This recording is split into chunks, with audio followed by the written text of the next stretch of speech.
Esto es La Entrevista con Raúl Valladares.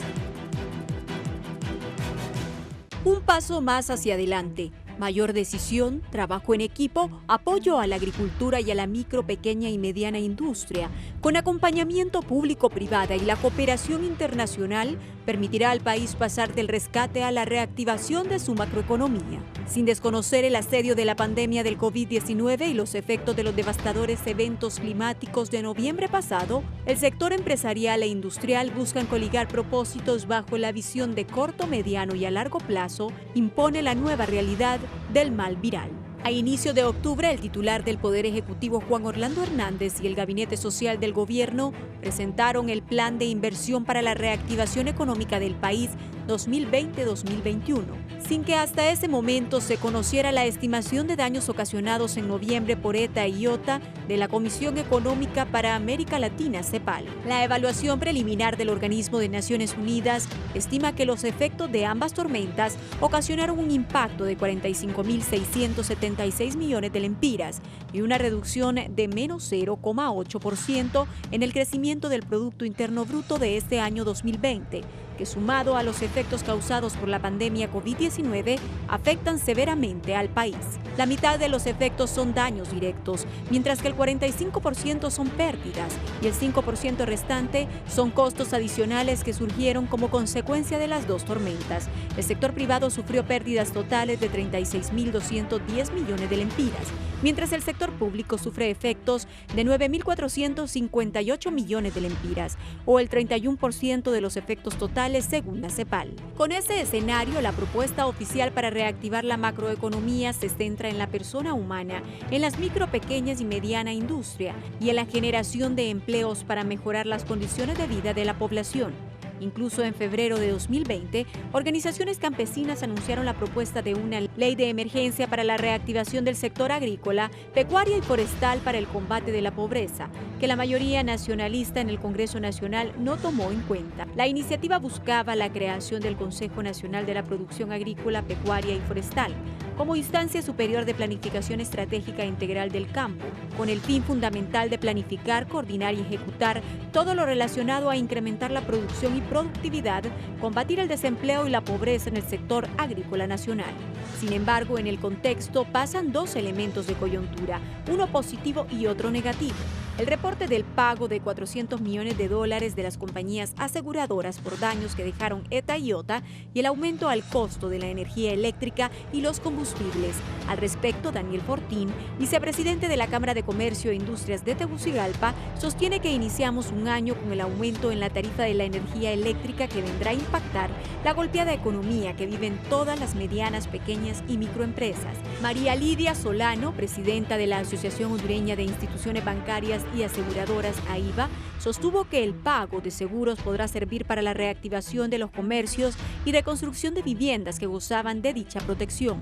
El país debe aprender a mitigar los daños provocados por los fenómenos naturales y que el gobierno y el sector privado debe de buscar formas para realizar mantenimientos, concluyó. La tragedia ha movilizado señales halagüeñas en el presupuesto general de la República para 2021, que enfoca la reactivación económica, generación de empleos y apoyo a los microempresarios, entre otras áreas. Asimismo, el 10 de diciembre pasado, el Banco Centroamericano de Integración Económica anunció que movilizará cerca de $1.024.300.000 para la reconstrucción y reactivación económica de Honduras durante el pasado y este año 2021. Dante Mossi, presidente del BESIE, señaló que el financiamiento para el país incluye el programa de reconstrucción de infraestructura vial con un fideicomiso de infraestructura por un monto de $200 millones y la iniciativa de fondo para la compra de la vacuna contra el COVID-19 por un monto de $50 millones. Honduras no está sola y reactivar su músculo productivo pasa por la sinergia que nace de la responsabilidad ciudadana, de la adaptación y el ingenio con que el emprendimiento y la producción salgan al encuentro de un futuro mejor para el país.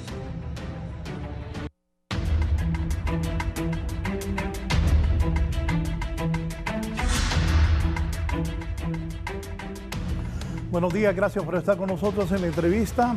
Recuerde sintonizarnos 90.1 en Tegucigalpa, en Radiovisión Honduras, 90.9 en San Pedro Sula, la 105.5 en el litoral atlántico del país, en la zona central la 93.5 y la 90.3 en la cálida choluteca. Los casos de coronavirus siguen en el país, siguen las muertes, siguen los infectados, los famosos hospitales móviles siguen sin operar, desgraciadamente para todos nosotros.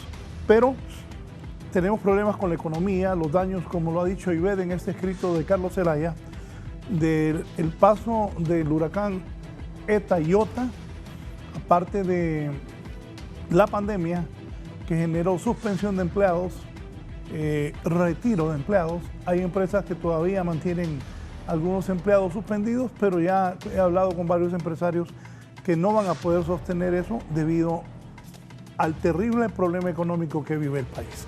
Esta mañana están conmigo el expresidente de la Cámara de Comercio e Industria de Tegucigalpa, don Guy de Pierrefou, el vicepresidente, el presidente de la Cámara de Comercio e Industria de Tegucigalpa, Daniel Fortín, está Menotti Maradiaga, presidente de la Fede Cámaras, Alden Rivera, director de la Asociación Hondureña de Mezcladores, y Fernando García, director ejecutivo de la ANDI. Todos ellos vamos a dialogar y que ellos interactúen, intercambien ideas para que los hondureños tengan más o menos, tengamos una noción a través de este programa de qué se está pensando hacer. Tenemos los efectos del huracán, seguimos con pandemia, hay desempleo, hay enormes problemas económicos en el país. También les voy a preguntar qué se debe hacer. Ha terminado esta comisión interventora de Invest, que se hablaba nos iba a ayudar a salvar y a poner a funcionar los hospitales móviles, una inversión de más de $1.000 millones para un país tan pobre, para un país con tanta necesidad, con tanta dificultad, para un país con escasos recursos como es Honduras. $1.000 millones, tenerlos tirados como están, es una desgracia. Le decía anoche, con todo respeto a la ministra de Salud, que vaya a buscar, a tocar la puerta del presidente y decirle, esto está pasando. La comisión de Invest fue a Turquía, volvieron, pero la realidad los hospitales no están operando. Esto también forma parte de la economía del país. Todo esto se lo voy a preguntar y lo van a analizar mis invitados. Don Guy, buenos días. ¿Qué puede decirle a la población hondureña sobre estas situaciones que estamos planteando? Y hoy, que es es el último día de la Navidad, es el 6 de enero del 2021, ¿cuál es la evaluación económica, don Guy, que tiene usted del país y qué futuro ve en este 2021? Aparte de eso, también es un año electoral. En 66 días vamos a elecciones internas y en noviembre se espera estemos en las elecciones generales. Don Guy, buenos días y gracias por estar con nosotros. Buenos días, Raúl. Es un placer para mí estar aquí con ustedes el día de hoy. Buenos días también a mis amigos empresarios que forman parte de este panel. Igual, buenos días a la población de Honduras. Realmente creo que todos estamos muy preocupados por la situación del país, la situación no solamente de salud, sino la situación económica.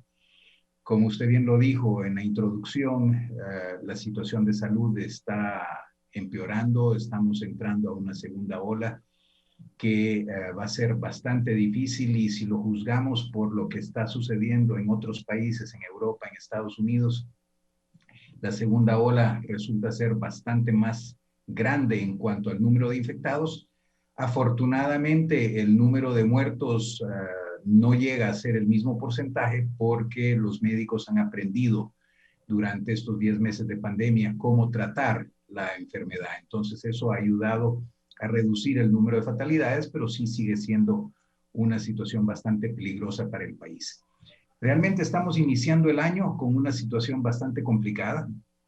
Obviamente, no solo la pandemia, que ya tiene 10 meses, como decía, ha venido a ser bastante dañina para la economía, sino que también el efecto combinado de los dos huracanes Eta y Iota, que en el mes de noviembre hicieron estragos en la parte de la economía que había resistido mejor al embate de la epidemia, que es la parte agrícola sobre todo.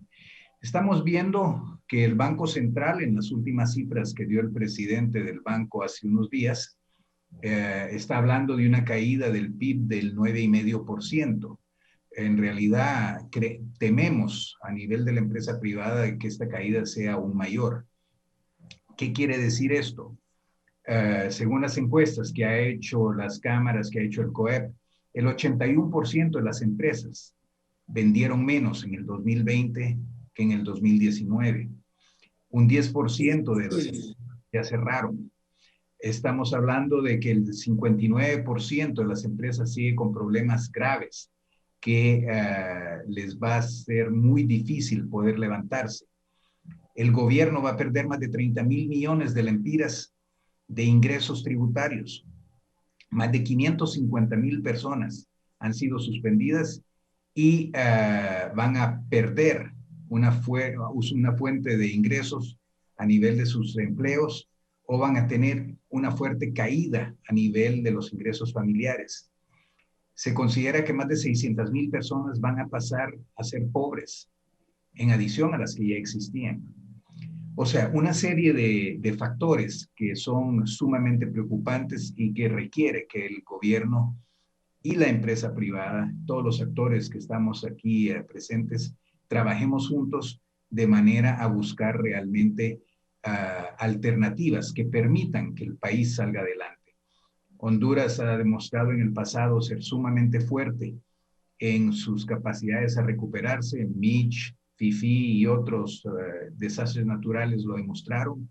Ahora, nunca habíamos tenido un embate triple como el que se dio ahorita con la pandemia y 2 huracanes mayores. O sea que realmente estamos en una situación histórica y merece que todos nos juntemos para trabajar juntos y lograr que se den las circunstancias necesarias para que el país salga adelante.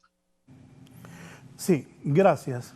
¿Qué piensa don Daniel Fortín como vicepresidente de la Cámara de Comercio e Industrias de Tegucigalpa, la situación del país, los miembros de la Cámara, qué les han dicho, cómo se maneja acá en Tegucigalpa la situación, tomando en cuenta lo que decía don Guy de la contundencia del golpe de la pandemia? Como bien dijo, 2 huracanes y una pandemia nunca antes visto. Don Daniel, buenos días. Buenos días a todos los amigos que están en esta entrevista con nosotros, todas personas conocidas y buenos amigos.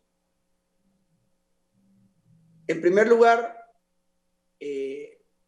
escuchando lo que estaba diciendo Guy, solo me recuerda este meme que han dado circulando por las redes sociales, de que está un abuelo sentado al par en una silla con sus nietos alrededor y les empieza a contar lo que él vivió en el 2020, allá muchos años después.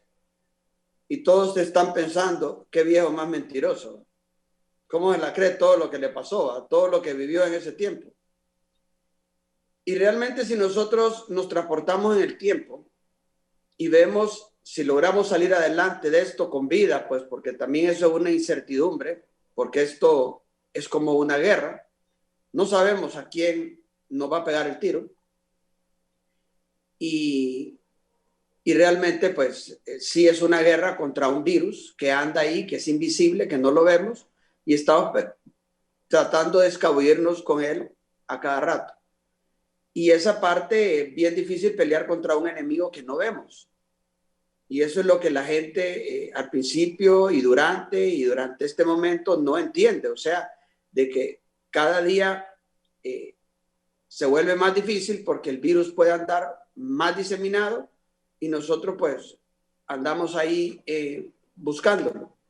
Y eso nos genera que la mayor cantidad de la gente se pueda contagiar, enfermar, y eso nos genera incapacidades en los trabajos, aparte que estamos disminuidos en cuanto a fuerza laboral, por las suspensiones, por los despidos, porque definitivamente las empresas no han podido tener los niveles de ingresos, como mencionaba aquí, que tuvieron en años pasados. ni los niveles de ventas. Desde marzo que entramos al confinamiento, pues muchas empresas no lograron abrir, sino hasta un momentito en junio y otras hasta como en septiembre.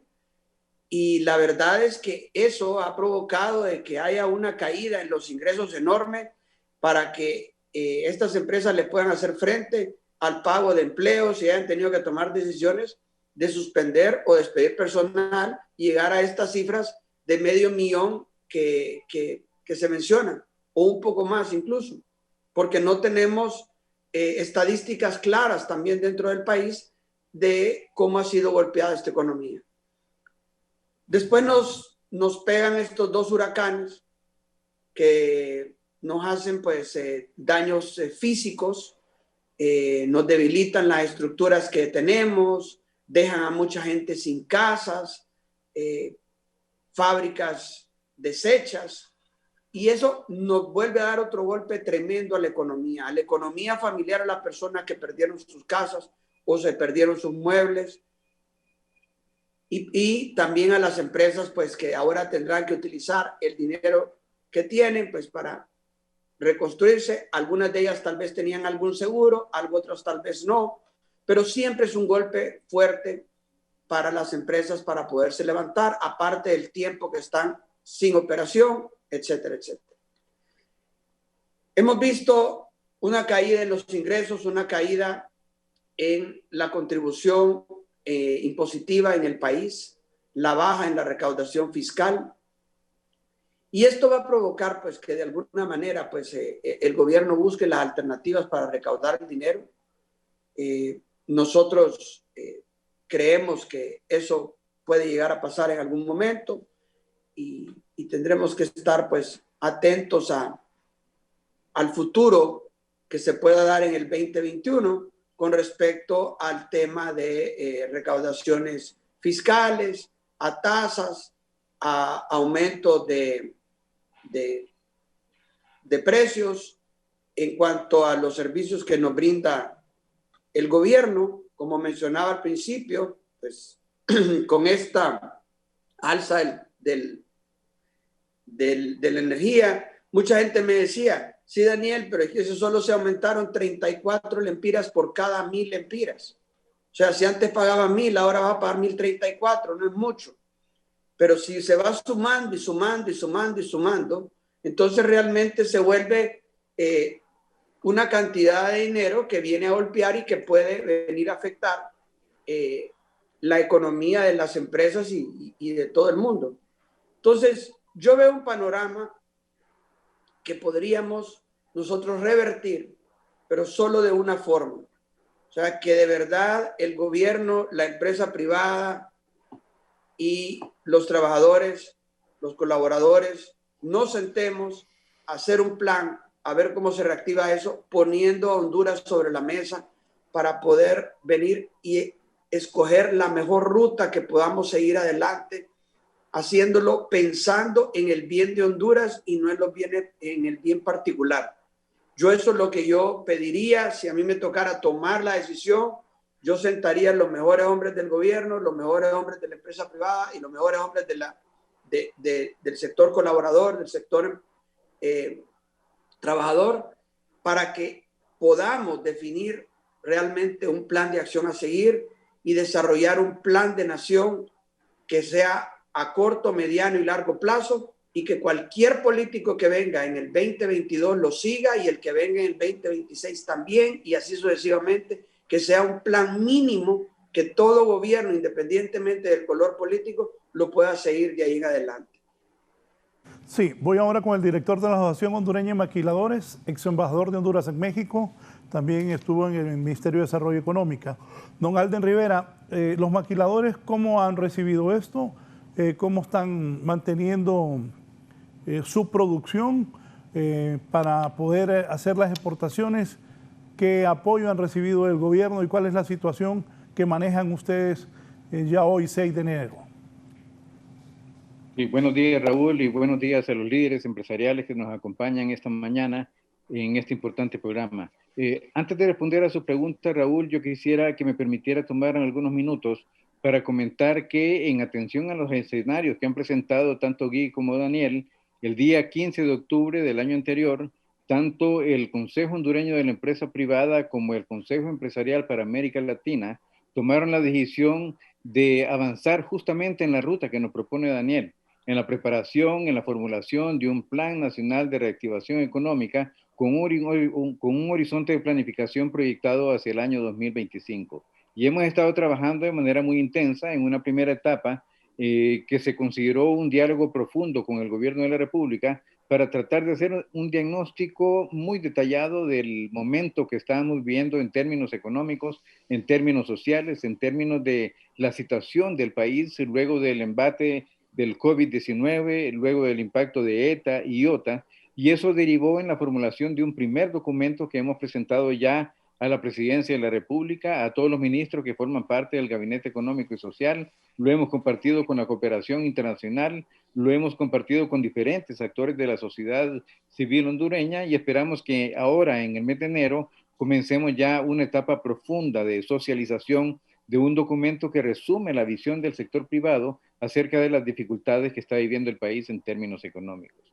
En ese documento y en términos de visión, lo que planteamos es que la recuperación económica de Honduras debe transitar por dos diferentes etapas. Una primera etapa que consiste en recuperar la capacidad productiva que teníamos en el momento pre-COVID, la capacidad productiva que tenía el país en el mes de diciembre del año 2019. Y consideramos que para poder lograr esa recuperación de la capacidad productiva pre-COVID es necesario dinamizar tres motores de activación y dinamización de la economía. El motor número uno es inversión pública. En épocas normales, en tiempos normales, es el sector privado el llamado a dinamizar la economía, a dinamizar los sectores económicos, a producir, a lograr tener crecimiento del PIB. Pero en épocas de crisis es el gobierno quien tiene que asumir un papel realmente trascendente en términos de levantar el país y poder crear condiciones de recuperación económica.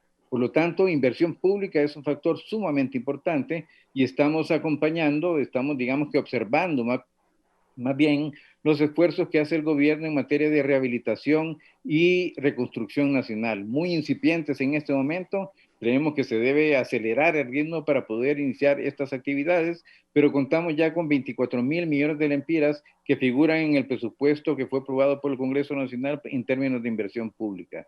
Ese es el primer motor de desarrollo, la inversión pública. El segundo es un tema que tampoco debería ser algo que deberíamos celebrar, pero que en un momento de crisis es absolutamente necesario, y es las transferencias monetarias a los grupos más vulnerables.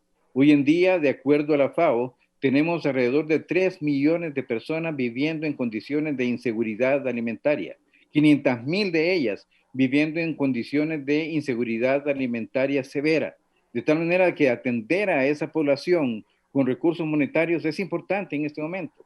De nuevo, no es una práctica que el sector privado mire con agrado, pero en este momento es absolutamente necesario.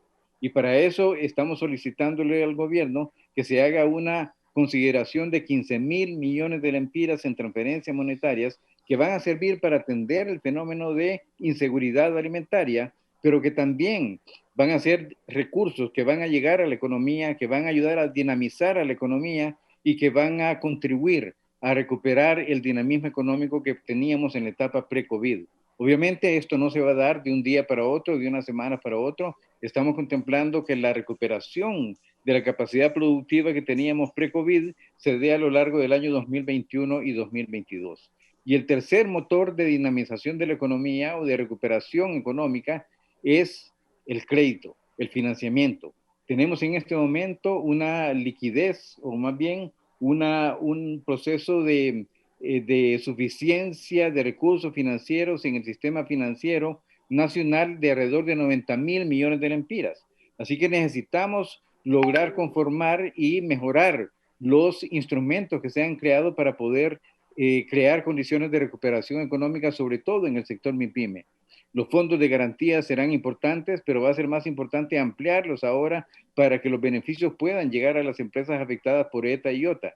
Necesitamos ampliar los fondos de garantía para las empresas de mayor tamaño. Necesitamos trabajar en procesos que faciliten el acceso a esos 90.000 millones de lempiras que están en el sistema financiero. Y necesitamos crear todas las condiciones para que esos recursos puedan ayudar a recuperar las capacidades productivas de sectores que están seriamente afectados tanto por el COVID-19 como por los fenómenos naturales de ETA y IOTA. Pero estos tres motores de desarrollo, de acuerdo a nuestra concepción, Raúl, deben ser acompañados por tres ejes de carácter transversal, tres actividades de carácter transversal que son absolutamente necesarias para poder crear condiciones de verdadera recuperación económica. Primero, un ejercicio efectivo de contención de la pandemia. La economía no se va a recuperar si no somos efectivos en el control, en la contención de la pandemia, y hoy en día estamos viviendo un momento sumamente complejo en términos de un crecimiento de los niveles de contagio a nivel nacional. El gobierno debe reaccionar más allá de que estemos informando cuántas personas están contagiando, cuál es la ocupación hospitalaria, cuál es el nivel de letalidad. Lo importante es reaccionar. Lo importante es enfrentar ese reconocimiento que tenemos un incremento sustantivo en los niveles de contagio y que debemos atacar el problema. Celebro lo que se hizo ayer, el inicio de un proceso de movilización de alrededor de 4.000 miembros del sistema de salud pública que van a visitar todos los municipios del país para hacer un ejercicio de brigadas médicas de carácter emergente para poder atender esta situación. Eso es importante, pero necesitamos fortalecer también los centros de triaje. Debemos evitar que las inversiones realizadas en el 2020 a través del programa Fuerza Honduras se minimicen. Tenemos municipios que están cerrando los centros de triaje y eso no puede suceder en el país. Debemos mantener las capacidades y de hecho incrementar las capacidades del ejercicio de contención de la pandemia. En segundo lugar, debemos desarrollar un programa efectivo de vacunación. La vacunación es la respuesta más efectiva para el control de la pandemia y Honduras no puede seguir viviendo en una condición de pandemia con carácter comunitario. Debemos realizar el programa de vacunación y ese programa de vacunación debe cubrir al 80% de la población hondureña. 5 millones de personas deben ser vacunadas a lo largo del año 2021 y eso es algo en lo que el sector privado ha estado involucrado de manera directa, apoyando la compra de dosis por parte del Instituto Hondureño de Seguridad Social, ofreciendo las garantías necesarias para que ese proceso se lleve a cabo, pero eso es absolutamente insuficiente. Eso será suficiente para atender a las personas afiliadas, pero no para el resto del país. Y necesitamos llegar a más de 5.5 millones de personas que necesitan ser vacunadas para crear condiciones de una inmunidad de rebaño que le permita al país avanzar con las certidumbres y liberado de las incertidumbres, valga la redundancia, que provoca la pandemia.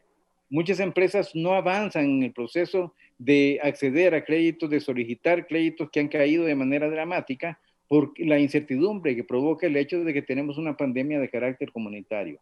Y el tercer eje de carácter transversal es estabilidad política y social.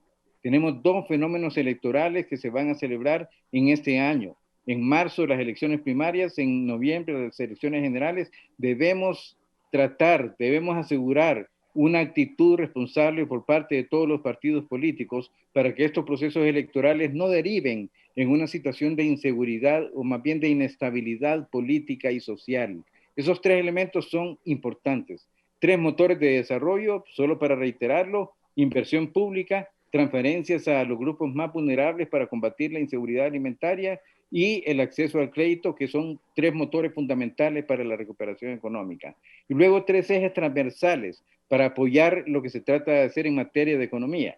El primero, la contención de la pandemia, un ejercicio efectivo de contención de la pandemia. Segundo, un programa efectivo de vacunación. Y tercero, evitar que los procesos electorales deriven en una situación de inestabilidad política y social. Ese es un ambiente que va a permitir que los sectores productivos, incluyendo la maquila, podamos avanzar en una agenda para el crecimiento económico a partir del año 2022. Yo diría que del segundo semestre del año 2022. Debemos, desde la plataforma y el poder de convocatoria del Consejo Hondureño en Empresa Privada, y así se ha conversado a lo interno del COEP y del Consejo Empresarial de América Latina, vamos a empezar a convocar a todos los sectores productivos del país a realizar un diálogo profundo con cada uno de los sectores, con la idea de que podamos tener 3 instrumentos que permitan la reactivación, digamos que acelerada, una recuperación intensa de esos sectores productivos, que sería en primer lugar una agenda de adaptación a la nueva normalidad. Eso es importante, reconocer que el mundo cambió, que los patrones de consumo de todos los ciudadanos del mundo, incluyendo Honduras, cambiaron, que tenemos que enfrentar y adaptarnos a una nueva normalidad, tanto a nivel nacional como a nivel internacional, de tal manera que tener una agenda dirigida a la creación de instrumentos de adaptación a esa nueva normalidad es importante. El segundo instrumento que pretendemos entregar a cada sector productivo es una agenda de innovación y aplicación tecnológica, y el tercer instrumento es una agenda de expansión y consolidación de mercados, todo proyectado hacia el año 2025. Ese es un gran ejercicio de convocatoria que estaremos realizando desde la plataforma del Consejo Hondureño de la Empresa Privada. Es una actividad propia del sector privado y es asumir la responsabilidad del sector privado de convertirnos, luego de este proceso de transición, en donde es el gobierno con inversión pública quien atiende la recuperación de la economía, que recuperamos nuestro papel como los actores fundamentales en el crecimiento económico de Honduras. Eso va a ser muy importante, esa es la visión que tenemos en este momento, y obviamente necesitamos reformas estructurales. Espero que más adelante tener espacio para poder hablar un poco de que el país no puede concentrarse únicamente en reconstrucción. Tienen que realizarse reformas estructurales. Tenemos que regresar a un país diferente, crear condiciones para una nación diferente. No nos gusta la Honduras que teníamos en el año 2019, en el mes de diciembre del 2019. Queremos una Honduras mejor, con mejores condiciones, en donde tengamos seguridad jurídica, respeto a las libertades económicas, en donde tengamos un verdadero Estado de Derecho y reformas a temas tan trascendentes como la educación, la salud, la competitividad del país. Esos son temas importantes. Una nueva política fiscal, una nueva política de carácter monetario, el tema de la energía atendido adecuadamente, atacando las pérdidas técnicas y no técnicas, y finalmente avanzando en el tema de competitividad desde un punto de vista integral. Esa es la visión que hemos estado desarrollando, Raúl, y le agradezco que me haya dado la oportunidad, antes de hablar de manera específica del sector maquila, de lo que estamos realizando en ese ejercicio de planificación proyectado el año 2025 entre el Consejo Hondureño de la Empresa Privada y el Consejo Empresarial de América Latina. Sí, este plan de nación, Consejo Hondureño de la Empresa Privada, a mí me gustaría que fuera una realidad. No creo que todo lo que Alden dice vayan a funcionar, porque este país es terriblemente desordenado. Y no es que sea pesimista, creo que soy realista. Para empezar, fíjense que van a sacar a 4,000 empleados de la salud. Ay, aquí no pueden hacer 2,000 pruebas. O sea, no hay que ser tan inteligente. Si van a sacar 4,000 empleados de la salud y no pueden hacer 2,000 pruebas diarias en Honduras. Segundo, son 1,000 millones de lempiras que se gastaron en esos hospitales móviles, que están botados. Vaya, pregúntele a la ministra de Salud, ¿qué sabe de eso? No sabe nada. No sabe por qué no funciona. Vayan a preguntarle a la ministra de Salud, ¿y el hospital de Tegucigalpa? No sé, los de Inves. Pero los de Inves ya se les acabó el contrato. Voy a seguir en eso. El plan que presenta don Alden es muy bueno. Y ahora voy con don Menotti Maradea, presidente de Fede Cámaras. Pero no soy pesimista, pero tengo años de estar en el periodismo y de oír de un plan de nación que nunca se termina y nunca se desarrolla. Y por desgracia, estamos en año electoral.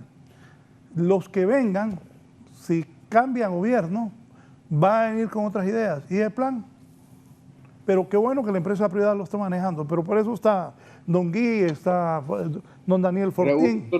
Solo es que le tengo que dar la oportunidad a los otros y luego voy con usted de nuevo. Don Menotti Maradea, presidente de Fede Cámara, buenos días.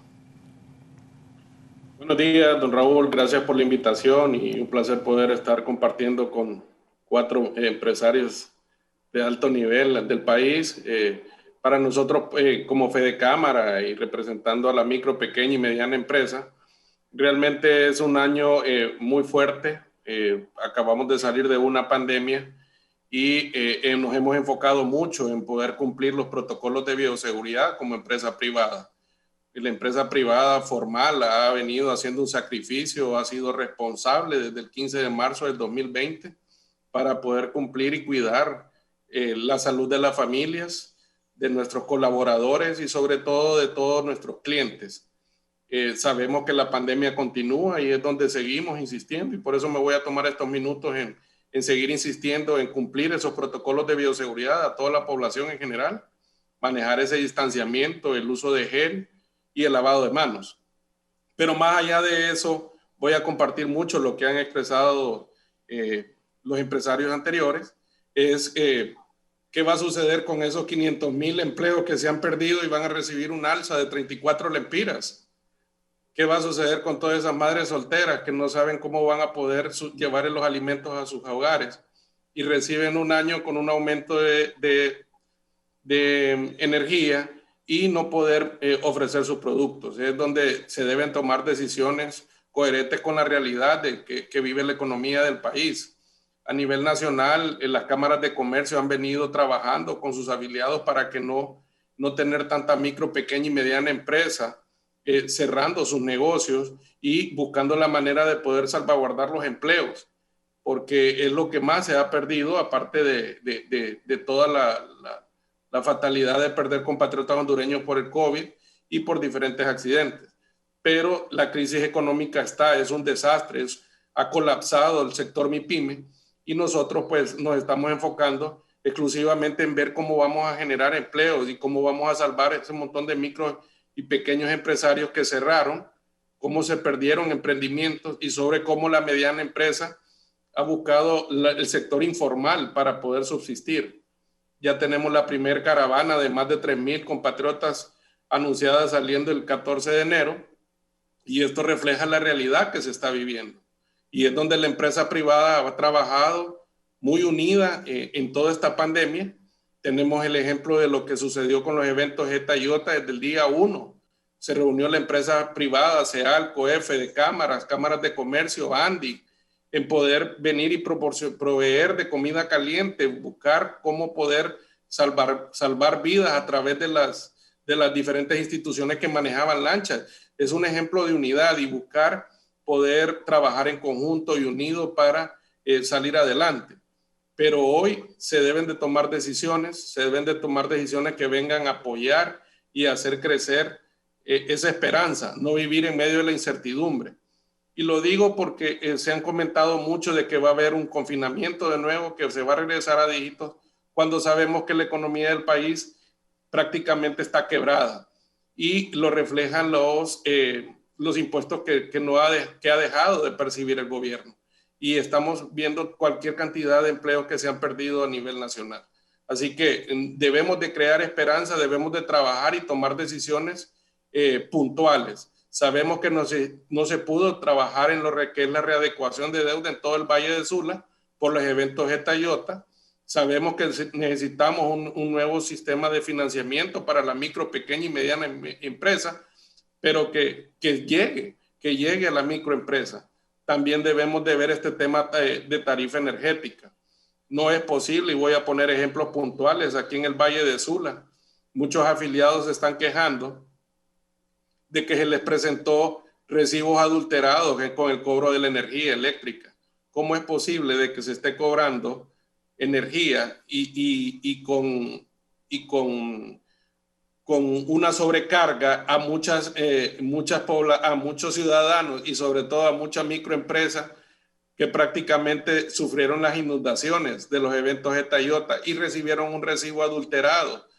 Entonces es necesario ver y corregir todas estas cosas porque la incertidumbre no puede prever en lo que es la necesidad que tenemos de crear más fuentes de trabajo y sobre todo rescatar a todas las micro, pequeñas empresas. ¿Qué va a suceder en todo este sector del Valle de Sula, Yor, Occidente? Que aparte de haber perdido sus hogares, perdieron todas esas empresas. Hablemos de talleres de servicio, pintura, mecánica, llanteras, salones de belleza, gimnasios que habían dentro de los barrios y colonias que fueron inundados. Debemos tomar decisiones, debemos tomarlas ya, pero que vengan a beneficiar no que vengan a inestabilizar las oportunidades que puedan tener, las pocas oportunidades que puedan existir para la micro, pequeña y mediana empresa. Gracias, don Raúl. Sí, gracias a usted. El director ejecutivo de la ANDI, don Fernando García, sus comentarios sobre lo que están hablando los panelistas y lo que hemos expresado aquí. Don Fernando.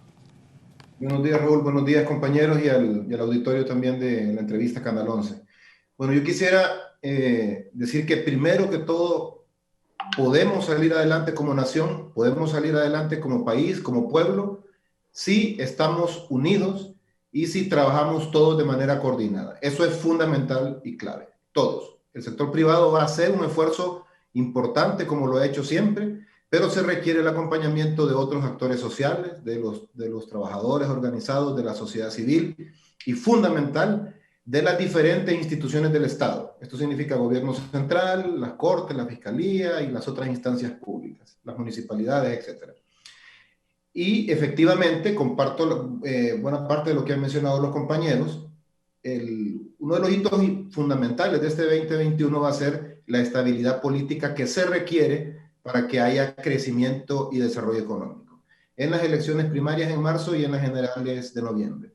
Entonces, en esa parte, nosotros como sector privado le pedimos encarecidamente a los políticos que se comporten a la altura, porque más inestabilidad, más problemas sumados a la pandemia y a los huracanes van a hacer muy difícil la recuperación. Y eso es responsabilidad mera y propiamente de los políticos. Les exigimos como pueblo que sean responsables en esos dos procesos electorales que se van a llevar a cabo y que las instancias que se han creado para manejar estos procesos cumplan fielmente con su función también y con el respeto a la ley. Ese es un punto. El segundo punto lo mencionaban al inicio, en la entrevista al inicio, y lo mencionó también Raúl y lo mencionó Alden. Tenemos que tener un plan. Para poder salir adelante hay que tener un plan. Tenemos un plan que está vigente. Alden contribuyó a desarrollarlo, el Plan de País y Visión de Nación. Ahí había unos consejos, el Consejo Nacional de Planificación, el Consejo Nacional de Competitividad e Innovación. Necesitamos un plan en el cual todos participemos. Ya el sector privado está trabajando en su propuesta y muy bien elaborada desde el punto de vista técnico. Y necesitamos que ese plan, para que no ocurra lo que Raúl teme, se pueda ejecutar. Y ahí es donde les decía que debemos actuar todos los sectores del país, actores sociales, actores estatales, para que ese plan pueda realmente llevarse a la práctica. ¿Cuáles son algunos de los elementos que yo considero fundamentales del plan? Primero, la reapertura. Estamos en una situación crítica desde el punto de vista de salud. Nosotros en la Asociación de Industriales estamos lamentando 3 muertes directas con la ANDI en esta semana. De personas que sufrieron por COVID. Nosotros vemos que realmente la situación está crítica y esto nos indica que el proceso de reapertura 100% y como todos lo queremos de la economía va a requerir un cambio cultural y una adaptación real de las medidas de bioseguridad. Cuando uno ve los programas, sale a la calle, uno se da cuenta que no estamos utilizando bien la mascarilla, que no estamos lavándonos las manos como debe ser y en los momentos que debe ser y que no estamos manteniendo el distanciamiento social. Entonces tiene que haber un cambio cultural, tenemos que aplicar en la medida correcta las medidas de bioseguridad y el tema de las vacunas debe ser prioritario. El tema de las vacunas debe ser algo claro, preciso, contundente. Tenemos países ya de la región muy cercanos, que ya empezaron los procesos de vacunación. El sector privado está comprometido a través del esfuerzo que mencionó Alden en que las vacunas se puedan poner a los colaboradores que están afiliados al Seguro Social lo más pronto posible, pero necesitamos vacunar otros 5 millones más de hondureños para bajar la carga del virus en el país. Entonces la reapertura tiene esos elementos. Luego tenemos la reactivación. Efectivamente, se requiere refinanciar todavía créditos previos a la pandemia, que están todavía con situación problemática, y para eso necesitamos flexibilidad en las normas de la Comisión de Banco y Seguro, y necesitamos recursos nuevos para esa reactivación, que haya más capital para que podamos realmente, las empresas que han estado cerradas o que todavía están cerradas, puedan volver a trabajar, capital de trabajo, inventarios, maquinaria, pago de sueldos, etc. Se requieren esos créditos nuevos y que deben de tener condiciones especiales. porque la gente va a entrar con un mercado deprimido a operar y además con una deuda vieja que están cargando. Entonces deben tener condiciones distintas. Y por supuesto, debemos bajar los costos administrativos que tienen relación con el Estado. Los permisos, las licencias, los registros, todas estas situaciones no benefician, atrasan y ralentizan la reactivación económica. Y el tercer punto que tenemos que incluir en el plan es el tema de la reconstrucción. Tenemos infraestructura dañada severamente por los huracanes, pero también previo a los huracanes ya existía infraestructura dañada. Estamos muy concentrados en el Valle de Sula, pero también tenemos una serie de deficiencias en la infraestructura que requieren reconstrucción en toda la zona del litoral atlántico. En el litoral atlántico tenemos problemas de carreteras, problemas de puentes, problemas de línea de transmisión de energía, problemas de agua y saneamiento. Y tenemos más o menos 1.500.000 personas viviendo en esa zona y es una zona altamente productiva, tanto desde el punto de vista agrícola, industrial, como turístico y comercial. Entonces debemos de definir y planificar cómo vamos a ir reconstruyendo todas estas infraestructuras que se han dañado. Eso es el proceso de planificación. Pero ese proceso de planificación requiere tener también, como en todo proceso administrativo, un control y seguimiento. Necesitamos tener un mecanismo de transparencia y rendición de cuentas para que los recursos del Estado que se destinen a estas situaciones, todos los hondureños estemos tranquilos de que están siendo utilizados correctamente, de manera legal, pero además eficientemente. Ya no me sirve nada más que no se roben el dinero. Necesito que no se lo roben y que lo utilicen de la manera más eficiente y correcta posible.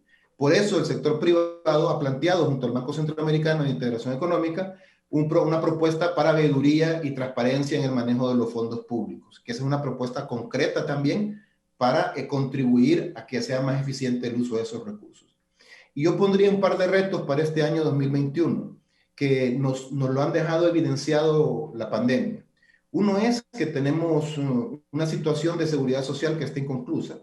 Debemos concluirla. Y eso es claro por la asistencia que requieren nuestros colaboradores desde el sistema de salud.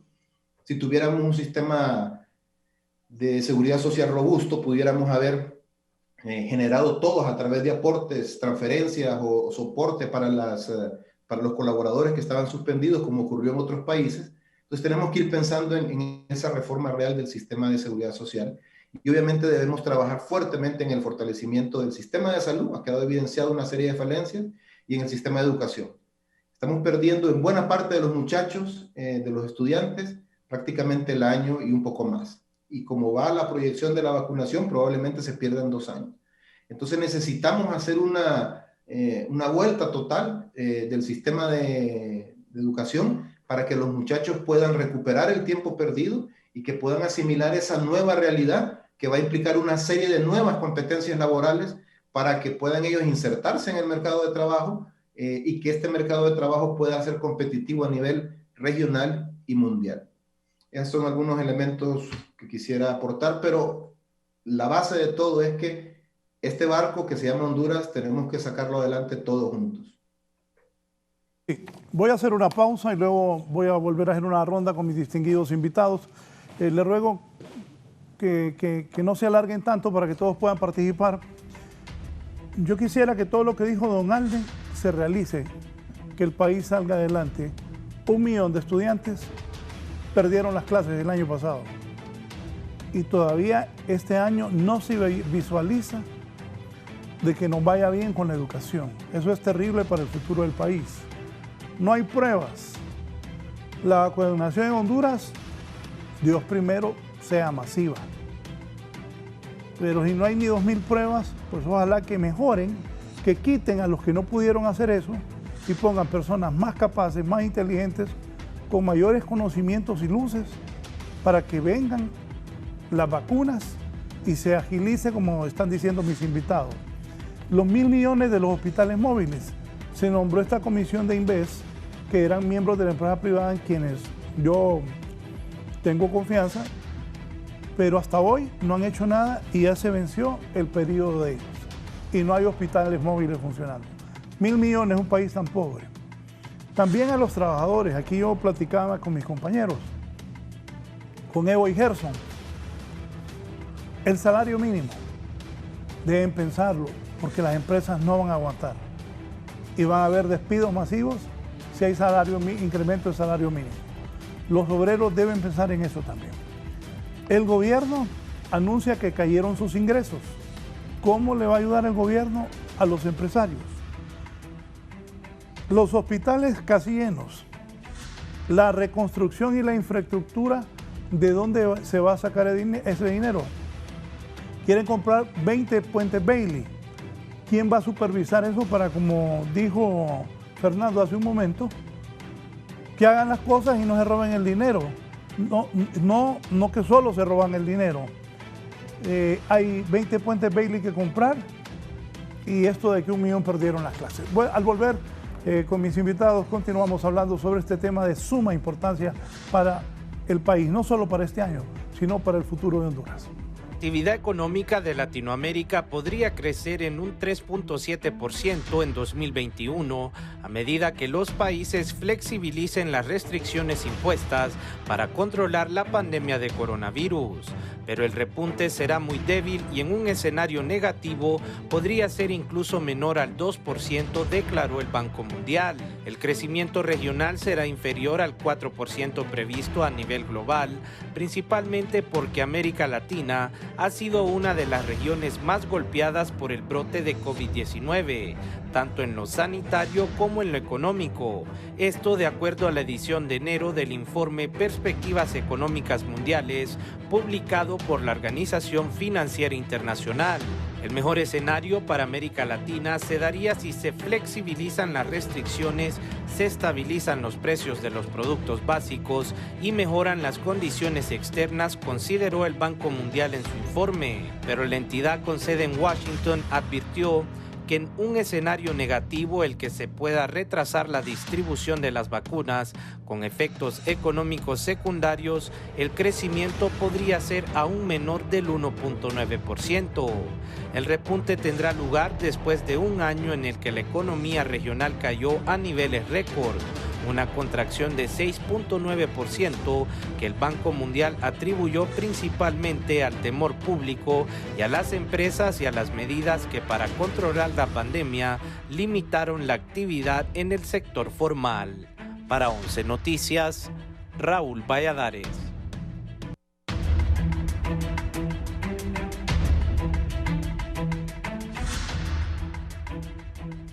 Me dice el ingeniero Arturo Vide, buenos días Raúl y a los demás panelistas. Como afectado por la pandemia y los huracanes, quiero exponer puntos importantes para la reactivación de la economía, partiendo que si no hay trabajo para llevar alimento a la casa, la pandemia no la va a detener nadie. Primero, la banca es la única que puede sacar a Honduras de la situación calamitosa en que está. 2, reducción del tamaño del gobierno. 3, la pandemia de hambre va a ser más grande que la pandemia del COVID. Proteger la industria hondureña. Me dice también Germán Leicelar, el abogado Leicelar dice, muy interesante todo lo que se plantea por parte de los respetables invitados, cada quien en su área, y todo lo planteado pasa por políticas tributarias correctas y transparentes, debidamente aplicadas, pues entre mala administración, corrupción y aplicación distorsionada, el Estado, lejos de ser un facilitador, se vuelve un parásito, empezando porque el Estado sepa que es el poder tributario, los derechos fundamentales de este y respeto a los principios constitucionales de tributación. El papel del tributo en la sociedad es esencial, pues todo inicia desde los individuos de la sociedad, que sin quienes, con el propósito de vivir en sociedad, le confían al Estado la debida administración de una serie de prestaciones públicas esenciales que son la educación, salud, seguridad ciudadana en general, condiciones de vida sanas en lo general. Voy con Don Gui. Don Gui, ¿qué piensa de lo que han comentado el resto de panelistas? Aportes de la dirección de la empresa privada, cooperación internacional, organismos internacionales, tengo algunos apuntes aquí que hice, aportes a la población, aportes de la población. Es lo mismo la recuperación económica que la reactivación, cómo debe ser la relación gobierno, empresa privada, industria nacional. También se habla ya de que quieren intervenir empresas ya que vinieron al país y ahora las quieren intervenir. Don Gui, adelante por favor. Gracias, Raúl. Realmente contestar todas las preguntas que acaba de hacer sería demasiado largo para el marco de este programa. Pero sí hay algunos temas que me parece importante que hay que tocar y me quisiera centrar ahorita en dos temas. Uno, lo que usted mencionó hace unos minutos sobre el tema de la preservación del empleo y lo que son las negociaciones que están por venir del salario mínimo. Este siempre ha sido un tema bastante polarizante en donde han habido negociaciones bastante fuertes entre los diferentes sectores. Pero yo creo que es importante que este año todos los actores entiendan ciertas realidades. Honduras, como bien lo hemos dicho desde el inicio del programa y desde mucho antes, está pasando una situación sumamente complicada para su economía y las que están sufriendo, obviamente, son todos los actores de la economía, empezando por las empresas y los trabajadores. Pero el error que no se debe cometer es pensar que las empresas pueden aguantarlo todo. En muchas intervenciones de algunos de los representantes de los trabajadores hemos escuchado opiniones de que las empresas pueden y deben seguir aumentando los sueldos. Esto es algo que yo veo sumamente difícil para este año, porque realmente los ingresos de las empresas se han visto mermados y se van a seguir viendo mermados durante el 2021. La reactivación de la economía va a ser parcial. Estamos hablando que tal vez un 2,5, 3% de crecimiento sobre lo que fue el 2020, o sea, todavía mucho por debajo de lo que fue el 2019.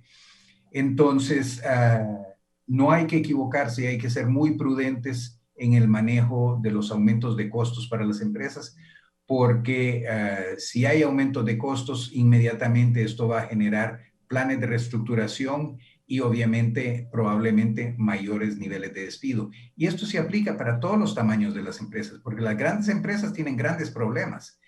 O sea, no es porque una empresa es catalogada como grande por el Servicio de Rentas, o sea, el SAR, que esta empresa está libre de tener problemas de costos y problemas de rentabilidad. Yo conozco muchas empresas grandes a nivel del SAR que están a punto de quebrar y han tenido que despedir muchos empleados y desafortunadamente si vienen aumentos a nivel de salario mínimo va a ampliar esto. La otra cosa que me parece muy importante para permitir una reactivación es un buen manejo del fisco. Yo entiendo que el gobierno necesita recursos, pero en este momento los recursos es importante que los busquen en otro lugar que en los aumentos de impuestos. Honduras, si bien es cierto, ha tenido un nivel de endeudamiento que ha venido subiendo, creo que es el momento en donde se debe utilizar el endeudamiento público, obviamente bien manejado y bien administrado, y evitar seguir presionando fiscalmente a las empresas y a los hondureños, porque si se les quita mayor capacidad de enfrentar la reactivación económica, ni las empresas ni los hondureños van a mejorar su calidad de vida con una mayor presión fiscal. Ahora, el plan que mencionaba Alden hace un rato, es importantísimo darle seguimiento, pero como usted bien lo dijo, desafortunadamente en los últimos 10 años se han hecho varios planes similares y los gobiernos no lo respetan. Entonces aquí lo importante es asegurarnos que el sector político esté comprometido con este proceso, porque de nada sirve que toda la empresa privada y todas las personas que están dedicando su tiempo a crear este nuevo plan de negocios, para llamarlo así, plan del futuro económico de Honduras y social, se siga invirtiendo horas y horas y horas en desarrollar esto, si después los políticos no lo van a tomar en cuenta y lo van a descartar. Esos son los 3 puntos que quisiera enfatizar y no quiero dejar a los otros amigos sin tiempo para que ellos puedan exponer sus opiniones también. Vicepresidente de la Cámara de Comercio e Industrias de Tegucigalpa, Daniel Fortín. Daniel.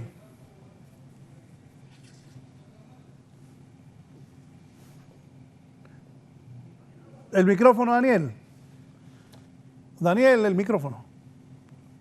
Sí, definitivamente muy de acuerdo con lo que se ha planteado aquí en este foro. Tenemos que venir y ver cómo sacamos adelante esta economía. El plan, como dice Alden, yo sí espero, sé, como dice Guy, que se ha estado tratando a través del tiempo de planes que no se logran, pero tenemos que no cansarnos de tratar de llevar a cabo un plan, tal vez poner algunas camisas de fuerza dentro de nuestra, hacer un decreto especial, una legislación especial para que los gobiernos deban seguir estos planes, porque sin un plan a corto, mediano y largo plazo es imposible que nosotros podamos trazar líneas de lo que es un desarrollo del país. Este plan debe incluir apostarle a la educación, lo que se mencionaba también de que hemos perdido pues todo un año de educación, más todo el atraso educativo que hemos tenido dentro del país es nefasto. Un país sin educación no puede salir adelante, un país sin salud no puede salir adelante. La pandemia nos demostró la incapacidad de los sistemas de salud que tenemos. Gracias a Dios, como mencionó Guy en su oportunidad, un grupo de médicos pues han desarrollado un tratamiento que ha venido y salvado las vidas de los hondureños que se complicaron con el SARS-CoV-2, pero sí definitivamente que tenemos un pésimo o malísimo servicio de salud que debemos de mejorar.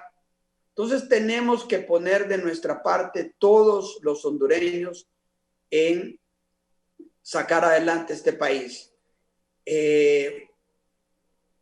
El gobierno tiene que ponerse la mano en la conciencia, tiene que saber cómo apoya al empresariado a salir adelante, tiene que dar las opciones.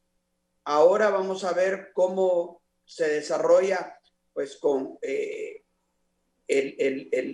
sistema de fiscalización a futuro, ya que pues hemos también cambiado a la notificación electrónica.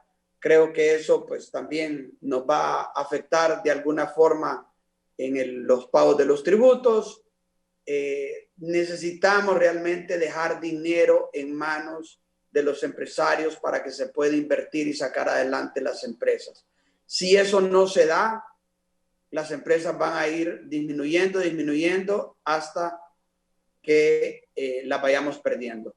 Hay mucha empresa pequeña, mucha microempresa, mucho pequeño empresario, porque la gente piensa que cuando piensa empresario solo piensa en el grande, no piensa en el que tiene el taller de mecánica, el taller de carpintería, la pulpería, el mercadito, la venta de baleadas en la esquina. O sea, toda persona que emprende es un empresario, y eso se ha venido a disminuir enormemente por las diferentes razones, principalmente pues la baja en las ventas, porque la gente pues sale menos.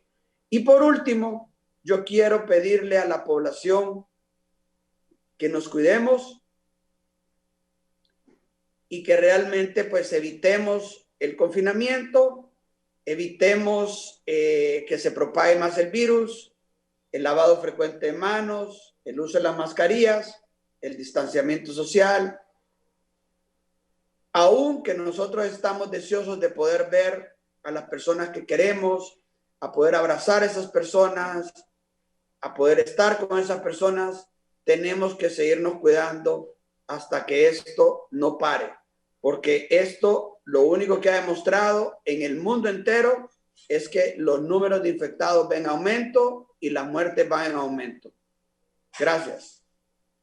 Sobre eso, para que tengamos idea, el primer ministro de Inglaterra ya cerró Inglaterra otra vez. Aquí no hacemos caso. El lunes mostraba unas imágenes donde fuera del estadio había un montón de jóvenes sin mascarilla de un equipo de fútbol que lo fueron a apoyar.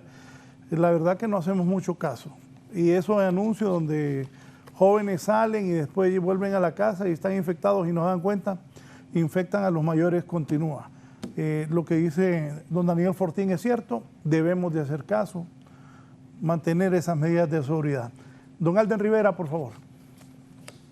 Sí, gracias, Raúl. Quería comentarle en mi anterior participación que el país y en general todos los hondureños tenemos dos opciones. Una opción es sentarnos a hacer un recuento de todos nuestros males, hacer un recuento de todas nuestras afectaciones y todas nuestras limitaciones. Y otra opción es ponernos de pie y tomar la decisión de sacar el país adelante. Y esa es la decisión que ha tomado el sector privado al momento de definir la necesidad de tener un plan estructurado que proyecte el desarrollo económico del país hacia el año 2025. Es cierto que muchos planes han fallado. Licenciado Rivera, solo quiero decirle esto. Yo estoy de acuerdo con usted y ojalá que eso todo se haga y se haga bien. Pero vaya, de los errores de la pandemia para acá, de ETA y OTA para acá, deben haber cambios. Colocar hombres y mujeres más capaces que enfrenten las cosas. Mire, yo respeto mucho a la ministra de Salud Pública, creo que es una dama, pero si le pregunta por los hospitales móviles, dije que no sabe. Entonces, todas las cosas, ustedes son empresarios y conocen, hay que tener gente al frente que tenga visión. Van a comprar los 20 puentes Bailey. ¿Quién va a hacer eso? Los hospitales siguen sin funcionar. Se nombró una comisión, supuestamente se sabe. La comisión hasta hoy no los ha hecho funcionar. Yo estoy a favor de lo que usted está diciendo y Dios primero todo se hiciera, pero lo que no quiero que esos errores del pasado, que viene de décadas, y aparte ahora nos caen 2 huracanes y una pandemia, que al frente del país estén los mejores hombres y las mejores mujeres. Y en algunos puestos, creo yo, en mi opinión personal, no lo están y lo demuestran. ¿Qué hacer ahí, don Alden, para que hagamos todo eso que me parece está muy bien planteado y ojalá todo fuera una realidad? ¿Qué vamos a hacer con la educación este año? 1 millón no fueron a clases. También el año pasado, y también estoy de acuerdo, los trabajadores hay que medirse. Si incrementan el salario mínimo, ahorita yo le dije a Gerson y a EO, aquí van a haber más despidos. Entonces, no está fácil el problema de la reconstrucción del país. Usted habló de que no solo se necesita la reconstrucción, hay otros temas más. ¿Cómo se va a hacer? ¿Cómo y quiénes van a participar? Sí, yo estoy completamente de acuerdo con usted, Raúl. Las personas son fundamentales y quienes se hacen responsables de las actividades son fundamentales para definir el éxito o el fracaso de cualquier iniciativa. Comparto con usted plenamente de que se han cometido miles de errores, que tenemos casos de corrupción, que tenemos casos de mal manejo, que tenemos casos de negligencia en el comportamiento del gobierno y eso lo sabemos todos. Pero la idea es encontrar las rutas que nos permitan resolver esos problemas. Hay que atacar los problemas con vehemencia. En México, por ejemplo, todos los secretarios de Estado tienen que ser confirmados, tienen que ser ratificados por el Congreso Nacional. Yo creo que esas podrían ser posibilidades que debemos analizar y poner sobre la mesa.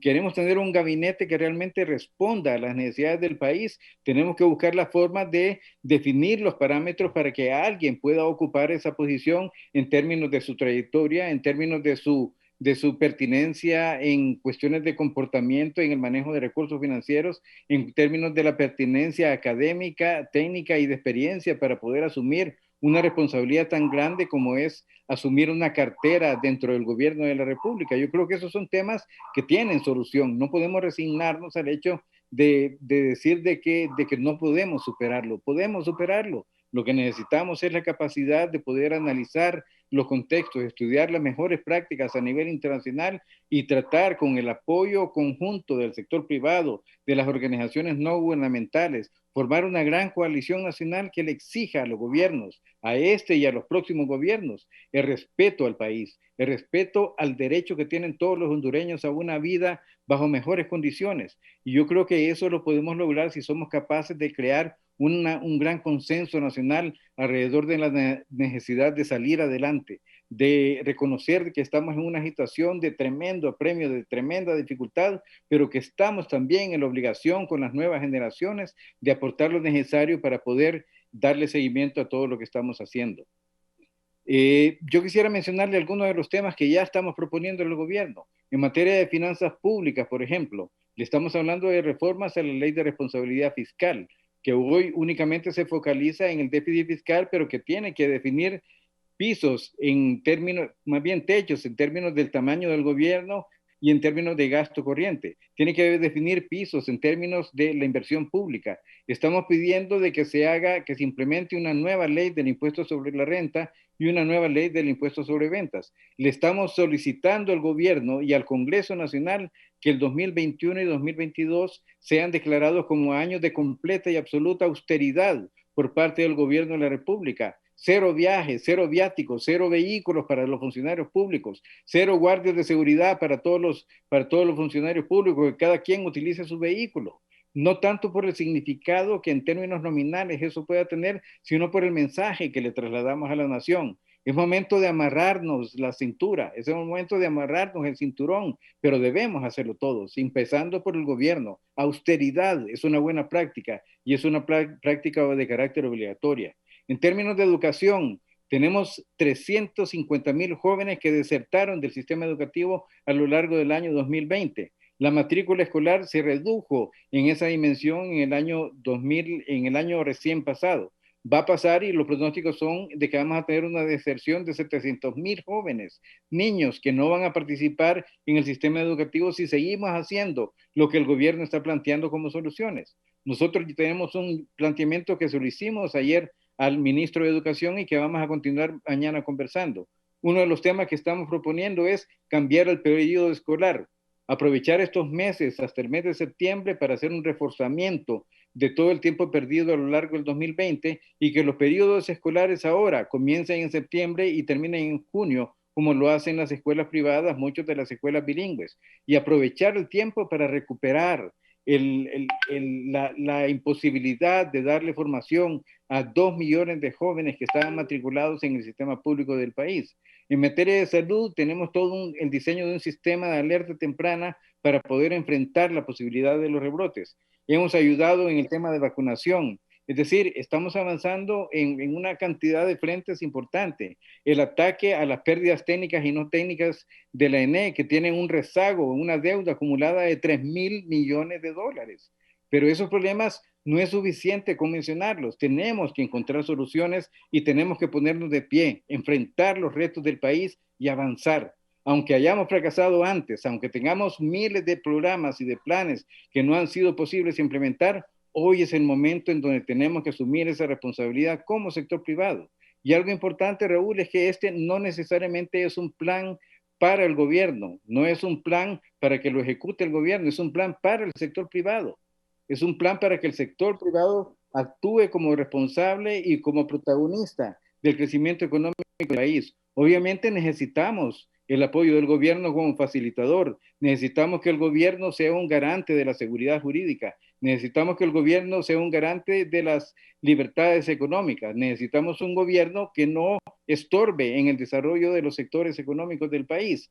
Y esas son condiciones y situaciones que estamos conversando con este gobierno y que vamos a conversar con todos los candidatos presidenciales que van a resultar electos en las elecciones primarias de marzo de este año, y buscaremos todas las alianzas con la cooperación internacional, con organismos internacionales, con la sociedad civil, para que logremos tener una posibilidad cierta de que Honduras pueda avanzar en un proceso de recuperación económica.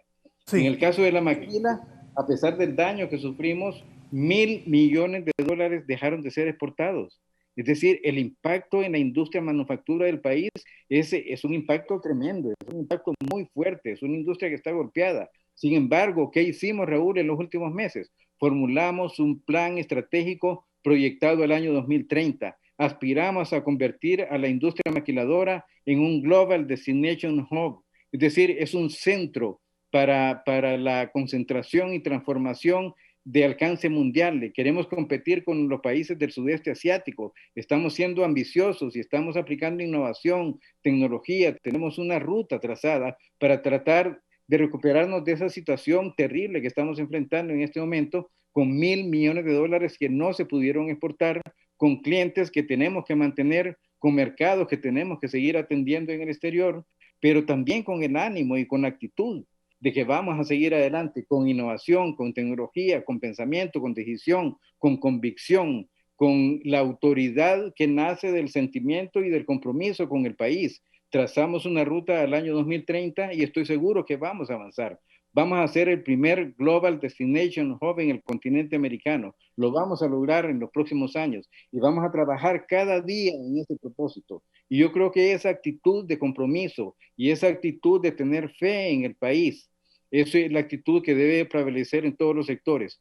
No es suficiente con señalar e identificar los problemas, es importante hacerlo. Yo no estoy diciendo que debemos renunciar a reconocer los problemas y tratar de señalar a los culpables de todos los problemas que está viviendo Honduras en este momento, pero debemos tener la actitud de que los problemas son para solucionarlos, los obstáculos son para pasar por encima de ellos, y eso es lo que deberíamos de estar haciendo desde todos los sectores del país. Esa es la decisión que hemos tomado desde el sector privado. Una pregunta y me responde breve porque esto va a ser para todos. ¿Qué hay que hacer con los hospitales móviles? 1.000 millones de lempiras y no funcionan. ¿Qué hacemos? Sí, en los hospitales móviles es un problema. En primer lugar, se deben concluir con todos los procesos de investigación para determinar si hubo dolo o no hubo dolo en la adquisición de los hospitales móviles. En segundo lugar, se debe acusar y judicializar a las personas que fueron responsables de una situación de dolo una vez que esto se compruebe. Esa es la misión del Ministerio Público y es una misión que debe ser cumplida por el Ministerio Público. Lo estamos esperando todos los hondureños.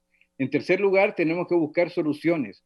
Los hospitales móviles en este momento en que estamos enfrentando una situación de rebrote en el país podrían ser la solución a la ocupación hospitalaria que se necesita para poder atender a todas las personas que están requiriendo de atenciones en unidades de cuidados intensivos. Los hospitales móviles tienen esas capacidades, pero necesitamos instalarlos. Es decir, no solamente se trata de juzgar y meter a la cárcel a los responsables si es que se comprueba de que hubieron actos dolosos en la adquisición de los mismos, ¿verdad? Existen indicios racionales de que eso ocurrió, pero el Ministerio Público debe comprobarlo y debe judicializar el sistema a las personas que lo cometieron. Pero también debemos tratar de instalar esos hospitales, ponerlos a funcionar. El de San Pedro está funcionando al 50%, el de Tegucigalpa, la ministra de Salud nos dijo de que hoy se le iba a entregar, no sé si eso va a ser posible. El de Copán parece que tiene graves problemas, pero debemos asegurarnos de que esos hospitales comiencen a operar en el tiempo más pronto posible, porque son la solución al rebrote que estamos viviendo en este momento. Necesitamos camas que no están en los hospitales públicos. Necesitamos unidades de cuidados intensivos que sí están en los hospitales móviles y que no están en los hospitales públicos. Es decir, los hospitales son una solución, pero tiene que ser una solución oportuna. Tenemos que asegurarnos de que INVES cumpla con su mandato. Necesitamos que la comisión interventora cumpla con el mandato de instalar esos hospitales, y luego de eso, mi opinión personal, que no es la opinión del sector privado, mi opinión personal es que debemos clausurar INVES, debemos cerrar con la historia trágica que representa INVES para el país, con lo malo que INVES representa para el país, a pesar de que tuvo buenos momentos en el pasado. Sus últimas actuaciones fueron nefastas para Honduras, y yo diría, esa es una institución que debe ser cerrada, clausurada, y obviamente se debe continuar con todos los procesos judiciales. Crear nuevas instituciones para poder darle dinamismo a la ejecución de los recursos del Estado es importante, pero debemos buscar instancias que estén más protegidas, que estén más blindadas contra la posibilidad de la comisión de actos ilícitos en contra de los intereses del país. Sí, lo que ocurre también es que la comisión de INVES ya se le termina el tiempo, o le renovan el contrato, se les está cuestionando que no han hecho nada porque no están funcionando los hospitales. Y la ministra ayer dijo, no, yo estoy esperando que INVES me los entregue. O sea, que ella no sabe. Don Menotti Maradiaga, por favor. El micrófono, Don Menotti. El micrófono. Hay temas muy puntuales, licenciado Raúl, que debemos de abarcar, que es, primero, la simplificación administrativa.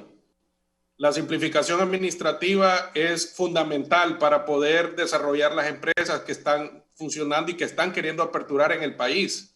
Podemos resaltar la simplificación administrativa en los trámites aduaneros, ha sido un éxito, y se ha podido aligerar toda esa tramitología, pero necesitamos hacerlo a nivel tributario, necesitamos hacerlo para que las empresas puedan agilizar y poder fortalecer todos los negocios que se pretenden abrir. También debemos de trabajar en lo que es la seguridad jurídica, necesitamos atraer inversión. Hoy más que nunca necesitamos generar más inversión y fortalecer a la gran empresa que está pretendiendo generar más empleo. Así que nosotros velamos porque la seguridad jurídica pueda llegar a todas las empresas a nivel del país, tanto del sector MIPYME como la gran empresa. Y no dejar por un lado todo el nivel de corrupción que tanto daño le ha hecho al país, y eso ha limitado los recursos para poder fortalecer la salud y fortalecer al sector MIPYME. La corrupción ha venido a hacer mucho daño y nosotros debemos de estar, y de acuerdo con todos y cada uno de los panelistas, poder seguir con los temas jurídicos y poder llegar al fondo, porque todo eso ha limitado que el sector MIPYME se desarrolle y pueda salir adelante. Don Fernando García, por favor. Brevemente, yo diría que en el tema tributario vamos a tener una situación compleja en el 2021. Según las proyecciones, 56% va a caer el ingreso tributario, 47% el impuesto sobre la renta y 56% el impuesto sobre ventas. Como decía Daniel, el Código Tributario exige que tengamos una nueva ley de impuestos sobre renta y una nueva ley de impuestos sobre la renta hace 3 años y no la tenemos todavía. Hay un atraso en el Estado en dar esa normativa jurídica, pero adicionalmente hay un atraso en la ley del monotributo, que también se despliega del Código Tributario, y también en la Oficina de Defensoría del Obligado Tributario, para que nosotras, las empresas, los ciudadanos que pagamos impuestos, tengamos una entidad distinta al azar, que es quien sentimos nos está afectando, para poner nuestros reclamos. Esto es fundamental que se operativice pronto para que podamos tener esa vía de queja. Y por otro lado, es fundamental trabajar el tema del combate al contrabando y la evasión fiscal. Nosotros en el Comité Anticontrabando y Evasión de la ANDI hemos identificado que en 3 rubros, como ser cigarrillos, cervezas y licores, podemos estar perdiendo alrededor de 3.500 millones de lempiras al año en impuestos solamente en esos 3 rubros, sin contar con el impacto que esto tiene en el tema de salud y en el tema de competencia desleal para quienes sí están pagando de manera correcta los impuestos. Definitivamente, en el tema de hospital y en el tema de corrupción, la Asociación de Industriales ha presentado una serie de propuestas, tanto a nivel nacional como internacional, y voy a recalcar 3. Lo primero es que requerimos realmente de una nueva ley de servicio civil, donde las plazas importantes de todos los puestos públicos sean por concurso, no porque yo pegue afiches, porque yo soy amigo del funcionario, o porque yo ando la bandera pintada aquí o la bandera pintada acá. No. Tiene que ser competencias laborales, capacidades académicas, pero una vez probada, la que permita que una persona sea funcionario en los puestos claves del Estado. Necesitamos esa ley de servicio civil y que funcione. Tenemos ejemplos como el de Taiwán que son muy interesantes. Tenemos que reformar la ley de compras y contrataciones del Estado, que ya se quedó obsoleta, porque ha pasado muchísimo tiempo desde que se creó y la tecnología ha avanzado muchísimo y debemos adecuarla a esto.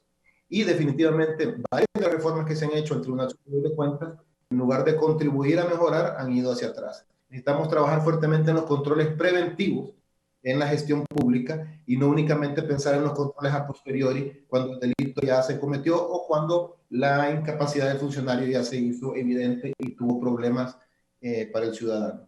Y por otro lado, pues respecto al plan, yo diría que el plan, como es una situación estructural, es una cosa de corto plazo, es de mediano plazo, y por tanto requiere que todos se incorporen, y para que todos lo empujen y lo crean, pues deben de participar activamente y poder manifestar sus situaciones, sus dolencias en ese plan, verlas reflejadas y de esa manera trabajar conjuntamente para que tengamos un plan que se implemente independientemente de los gobiernos.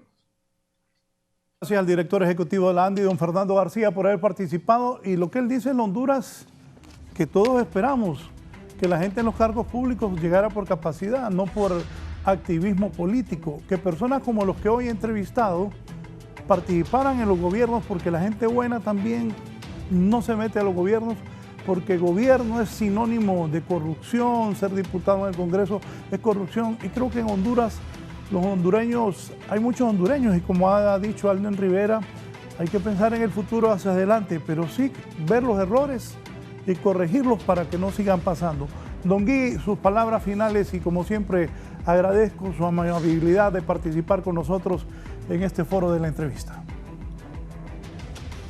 Bueno, Raúl, muchísimas gracias por tomarme en cuenta para participar en este foro.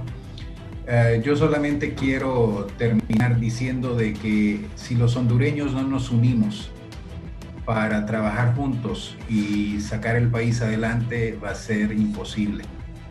Por lo tanto, aquí invito realmente a todos los actores del país, los políticos, los trabajadores, la empresa privada, la sociedad civil, que todos realmente nos olvidemos del sectarismo, nos olvidemos de las posiciones ancestrales y realmente nos arremanguemos las mangas para ponernos a trabajar juntos y buscar cómo sacar al país adelante. Lo que planteó Alden hace un rato, pues hay que hacerlo. O sea, vale la pena luchar por un plan que realmente permita sacar al país adelante, pero si no lo hacemos juntos, realmente no vamos a ningún lado. En eso quería cerrar mi partida. Gracias, Raúl. Muchas gracias, don Guy. Pierre Rifú, expresidente de la Cámara de Comercio e Industrias de Tegucigalpa, el actual vicepresidente, don Daniel Fortín. Daniel, gracias por la participación. Sus comentarios. El micrófono, Daniel. Gracias, Raúl, por la invitación y un saludo nuevamente a todos los invitados que tuvo ustedes, todos buenos amigos. La verdad es que coincido mucho con Guy, si no nos unimos no podemos hacer nada. Y por otro lado también quiero pedirle al gobierno, al sector salud, al colegio médico, que se pongan a analizar realmente si vale la pena hacer algo de profilaxis en el país. Nosotros venimos pidiendo algo de profilaxis para contener el SARS-CoV-2 desde abril y se ha hecho muy poco o nada. Ha habido mucha controversia sobre el tema, pero ahora se ha dado la razón de que sí funciona, que sí se puede hacer algo de profilaxis. Entonces yo quisiera pues que los expertos, el colegio médico, el Ministerio de Salud y la ética en la universidad se pusieran a analizar y presentaran un plan para ver si podemos tener algún tipo de profilaxis con estos medicamentos que se han estado mencionando para poder contener un poco el COVID-19. Y obviamente pues tener la fe puesta en Dios de que vamos a salir adelante, de que como hemos estado diciendo todos, unidos es la única forma de poder llevar el país a un mejor sistema de desarrollo, a un sistema en el cual realmente podamos llegar más rápido a lo que teníamos antes del 2019, del 2020, perdón, en el 2019, porque estas tragedias pues nos han hecho retroceder mucho y ver cómo nos recuperamos lo más rápido posible. Y eso solo es posible si todos nos unimos y nos trazamos una sola meta: llegar nuevamente al momento que estábamos antes del 16 de marzo del 2020. Muchas gracias, Raúl. Gracias a don Daniel Fortín, vicepresidente de la Cámara de Comercio e Industrias de Tegucigalpa. Voy ahora con el director de la Asociación Hondureña de Maquiladores, ex embajador de Honduras en México. Por cierto, antier vino un avión con 120 deportados y se anuncian más caravanas de hondureños. Este es otro tema que en otra ocasión lo vamos a tocar. Sus conclusiones, don Alden, y ojalá que todos los planes de verdad, de todo corazón, se puedan realizar y que el futuro gobierno o el siguiente, o si siguen los nacionalistas o si salen los nacionalistas, haya conciencia. Me gusta eso de que van a hablar con los precandidatos a la presidencia para que tengan conciencia y el país tome el rumbo que necesita después de ser tan golpeado. Alden, muchas gracias. Lo escuchamos. Muchas gracias, Raúl. Muchas gracias por la invitación. Ha sido un honor participar junto con la dirigencia empresarial que está aquí presente y hacerle dos solicitudes especiales, Raúl. En primera instancia, de que pudiéramos tener un programa en donde la industria de la maquila pueda hacer una presentación de su plan estratégico proyectado para el año 2030. Es un plan muy agresivo, a pesar de que estamos viviendo condiciones difíciles dadas los $1.000 millones que dejaron de ser exportados a lo largo del año 2020. Estamos con el ánimo de seguir adelante y de ser una industria innovadora, fuerte, la más fuerte de toda la región centroamericana, probablemente la más importante en toda América Latina. Y en segundo lugar, que le podamos dar seguimiento a la formulación de este plan para la reactivación económica y social del país proyectado para el año 2025. Vamos a estar produciendo fichas técnicas, vamos a estar produciendo informes y tendremos un plan completamente terminado el día 15 de marzo del año 2021. En ese momento, pues esperamos de que ese plan pueda ser acompañado por una cantidad importante de actores con quienes ya estamos conversando, con ASJ, con las iglesias, estamos conversando con una cantidad importante de actores para que se convierta en la propuesta de la sociedad civil para el desarrollo futuro del país. Y quisiera pedirle de que en alguna oportunidad podamos tener este espacio para poder compartir con Honduras cuál es la visión acerca del desarrollo que proponemos para el país en los próximos años. Muchas gracias de nuevo, Raúl. Gracias a don Alden Rivera, ex embajador de Honduras en México y actualmente que es el director de la Asociación Hondureña de Maquiladores. Con gusto lo haremos, nos pondremos en contacto. Es un gusto, claro que sí, todo lo importante para el país y que se pueda colaborar, lo hacemos con gusto. Don Menotti Maradiaga, presidente de la Fede Cámaras, para concluir. Gracias por la oportunidad, el poder compartir con todos los panelistas. Para nosotros es muy importante la unidad, como lo han mencionado nuestros compañeros empresarios, la unidad que manejemos como empresa privada y como pueblo hondureño. Eso nos va a ayudar a salir adelante, promover el consumo local. Necesitamos promover el consumo local para así fortalecer y darle oportunidad al sector MIPYME. Y tercer punto, necesitamos hacerle un llamado a los alcaldes a nivel nacional.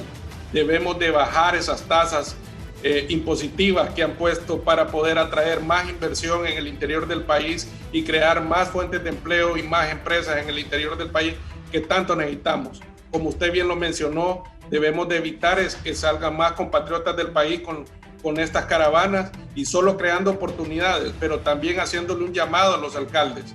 Necesitamos simplificar esas tasas que han creado fuera del marco de la ley y necesitamos promover más empresas y promover más generación de empleo en el interior del país. Gracias por la oportunidad. Gracias, don Menotti Maradiaga, presidente de Fede Cámaras desde el norte del país. También a don Fernando García, director ejecutivo de la Asociación Nacional de Industriales. Rápidamente les doy un resumen de lo que ha ocurrido en las últimas horas en el país.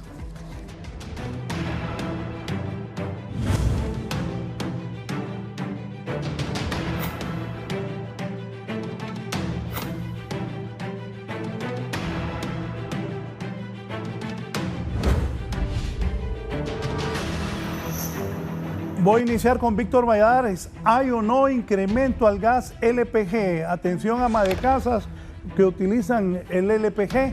Víctor Valladares, adelante. Buenos días, licenciado Raúl Valladares. Y es que mediante un oficio girado por las autoridades de desarrollo económico hace unas horas han dado a conocer al público en general que queda sin efecto este aumento de 12 lempiras con 55 centavos al chimbo de gas LPG, que a partir de anteayer pasó a costar más de 250 lempiras aquí en la capital de la República, y su precio queda fijado así: para Tegucigalpa 238 lempiras con 13 centavos y para San Pedro Sula 216 lempiras con 99 centavos. Esto tiene que ver mucho con los serios cuestionamientos que por parte de diferentes sectores de la ciudadanía se dieron a partir del lunes, ya que era un aumento de 12 lempiras con 55 centavos y que lógicamente esto ya ha provocado alzas de precios en algunos productos de consumo popular.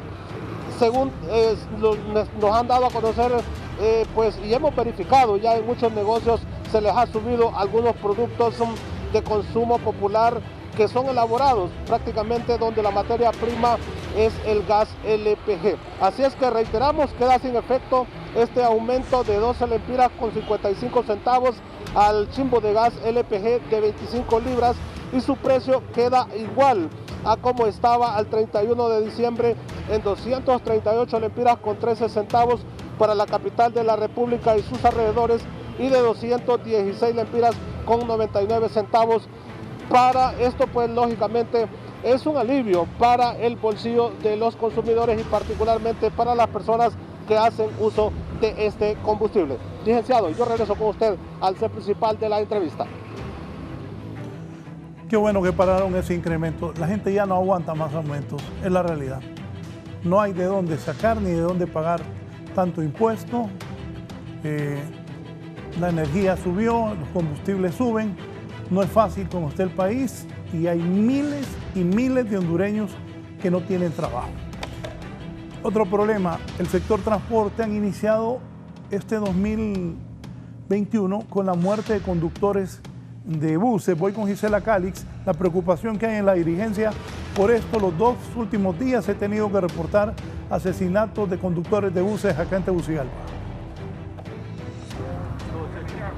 Así es, buenos días, licenciado y televidentes de la entrevista. Continúa la preocupación en la dirigencia del sector transporte debido a los últimos hechos violentos que se han vivido en la capital de la República. Me acompaña don Jorge Lanza, quien es representante de este rubro. Buenos días. Ayer se ha dado nuevamente el asesinato de un conductor de buses aquí en la capital de la República.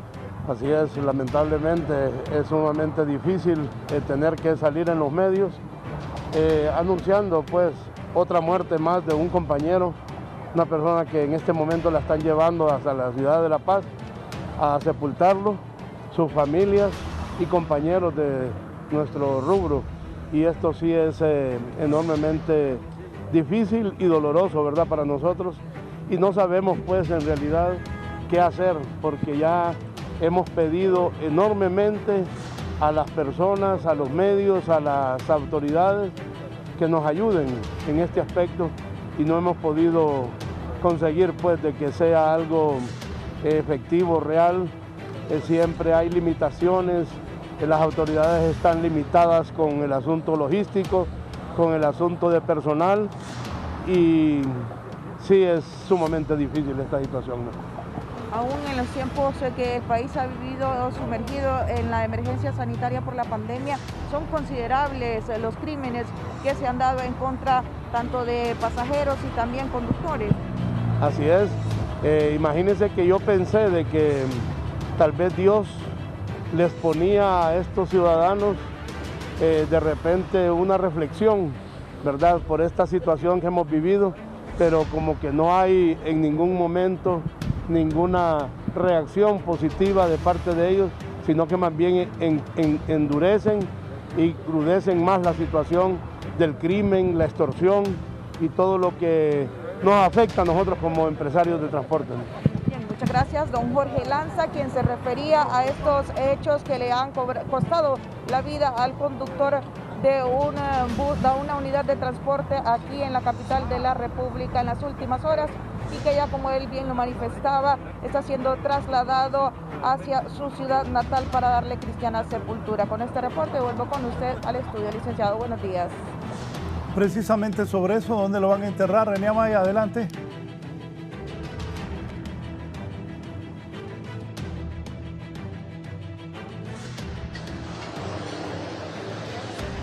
Muchas gracias, Raúl. Efectivamente nos encontramos aquí a la salida del norte en la capital de la República, tal como puede apreciar las imágenes en caravana. Sus compañeros están despidiendo al conductor de bus que el día de ayer fue asesinado. Hablamos de Miguel Adolfo Lara Ramos, quien sus restos van a ser pues sepultados en el departamento de La Paz. Tal como lo ven ustedes, de acá sale una caravana de compañeros, amigos, familiares, para llevar el cuerpo de este joven asesinado el día de ayer por grupos criminales. Ven ustedes en caravana porque ya traen su cuerpo, ya sus familiares lo van a trasladar directamente también hacia el departamento de Olancho. Bueno, lo van a meter aquí al plantel, su cuerpo de aquí va a permanecer un par de minutos para luego salir hacia el departamento de Olancho. Fue un recorrido por todo el anillo periférico, desde su hogar, ahora lo traen aquí al plantel, luego de aquí sale donde está enterrado su padre en el departamento de La Paz. Ustedes pueden ver aquí sus compañeros, amigos y todo, porque era un joven muy querido por parte de sus compañeros y que era muy amigable y tenía mucha amistad. Mi amigo, ¿qué recordar del compañero de ustedes? Pues aquí recordando lo bonito y lo juntos que hemos pasado aquí en la terminal y en el trabajo. Eso es un pesar que nosotros tenemos de que él se haya ido ya y estamos aquí bien esperando. querido. Sí, un compañero bien querido. Ya. Ahora, ¿él dónde va a ser sepultado? Ahí en La Paz. En La Paz, él era del departamento de La Paz. Sí, de allá era él. Bueno, aquí también ustedes, lo vemos que todos ustedes están bien apesarados. Bueno, vamos a platicar con usted. Todos están bien a pesar de lo que ha ocurrido, madre. Sabemos que es un poco duro, difícil momento, bien complicado. La verdad que sí, es bien difícil. Sentimos mucho la pérdida de Miguel. Él era muy querido y, bueno, en realidad nosotros lo único que queremos es de que se haga justicia y que las autoridades pues traten de hacer, de darle más seguridad a todos los transportistas, porque ellos son personas honradas que se levantan muy de mañana todos los días a trabajar. A dar un servicio a toda una población que la necesita, la gente trabajadora. Es correcto, y eso es lo que nosotros pedimos como familiares. Pedimos de que les den seguridad a ellos, sí, que resguarden la vida de ellos, porque ellos también tienen derecho a tener una seguridad. Como volví, le repito, ellos andan arriesgando su vida, salen quizás a veces a la 1 de la mañana a hacer turno para salir a trabajar y llevarle el sustento a su familia. Bien, muchas gracias, madre. Bueno, esto es lo que se viven ustedes aquí, los compañeros de este joven. Imagínense ustedes que se levantó ayer desde hora muy temprano, aquí está su esposa, su niña, de Miguel Adolfo Lara Ramos. Él se levantó tempranito a trabajar y se encuentra con todo esto que ha ocurrido y ahora sus amigos lo están despidiendo desde esta terminal de buses. Solo hacer por un par de minutitos, aquí pueden ver ustedes donde ya están, para que lo puedan ver por última vez. Media hora están diciendo ahí. 20 minutos y nos vamos. Lamentablemente 20 minutos. 20 minutos nos quedamos y nos vamos. El último yo. Sí, con los 20 minutos y nos vamos. Ven ustedes el dolor que aquí existe. El dolor que existe en sus familiares, amigos. 20 minutos y después luego lo trasladan al departamento de La Paz. Ven ustedes, ya dándose la última despedida por parte de sus compañeros y además por parte de sus familiares. Eso es lo que se vive, Raúl, desde ese sector de aquí de la capital de la República. Retornamos con usted, adelante. Bien, René, lamentable que siguen asesinando gente que trabaja en el transporte. Van 2 en lo que va de esta semana. Y también es lamentable que muchos hondureños se dejan engañar y les dicen que migren hacia los Estados Unidos a pesar de las grandes restricciones que el doctor Yamatei, presidente de Guatemala, ha puesto, AMLO en México, López Obrador también, pero la gente no hace caso. A pesar que antier reportábamos que vino un avión lleno de deportados desde los Estados Unidos aquí a Toncontín, Shirley Martínez nos dice que se prepara una nueva caravana.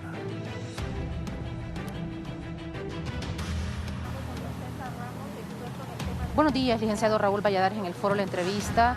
Me acompaña un experto en migración, el licenciado César Ramos, con respecto a la partida de una nueva caravana que esperan que sea alrededor de 2.000 hondureños. Escuchemos. Un fenómeno recurrente en el país y nosotros creemos que es la expresión máxima de la inconformidad de muchas personas, compatriotas nuestros, que no encuentran ninguna posibilidad de resolver sus necesidades más elementales en nuestro país.